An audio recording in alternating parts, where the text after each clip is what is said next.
அனைவருக்கும் வணக்கம். தினம் ஒரு தகவல் நிகழ்வில் இன்று நாம் பார்க்க இருக்கக்கூடிய தகவல் ஆகஸ்ட் 28ஆம் நாளுடைய சிறப்புகள்ங்க.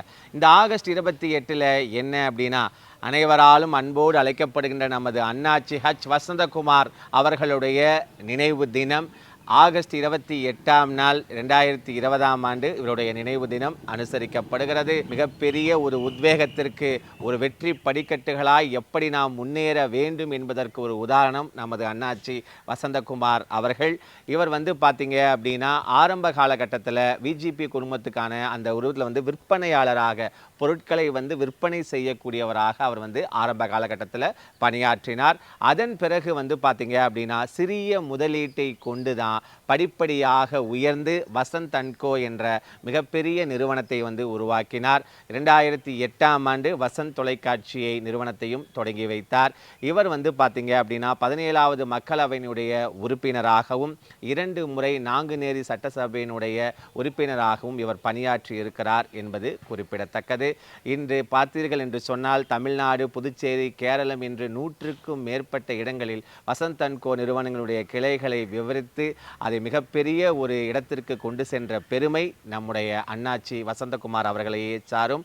அவர்களுடைய நினைவு தினம்தான் இந்த ஆகஸ்ட் 28ஆம் நாள். அதன் பிறகு இந்த ஆகஸ்ட் 28 வேற என்ன அப்படின்னு சொல்லி பார்த்தீங்க அப்படின்னா, முகவை கண்ண முருகனார் அவர்களுடைய நினைவு தினம். 1973ஆம் ஆண்டு ஆகஸ்ட் 28ஆம் நாள் இவருடைய நினைவு தினம் அனுசரிக்கப்படுகிறது. முகவை கண்ண முருகனார் அப்படின்னு சொல்லி பார்த்தீங்க அப்படின்னா மிகச்சிறந்த ஒரு தமிழறிஞர், மகா வித்துவான், சுப்பிரமணிய பாரதியாருக்கு இணையாக பேசப்பட்டவர், தற்காலத்து சங்ககால புலவர் என்று பல தமிழ் அறிஞர்களால் பாராட்டப்பட்டவர் முகவை கண்ண முருகனார் அவர்கள். 1918ஆம் ஆண்டுதான் முருகப்பெருமானுடைய சுதந்திர கீதங்கள் என்ற நூல் பார்த்தீங்க அப்படின்னா வடிவமைக்கப்பட்டது.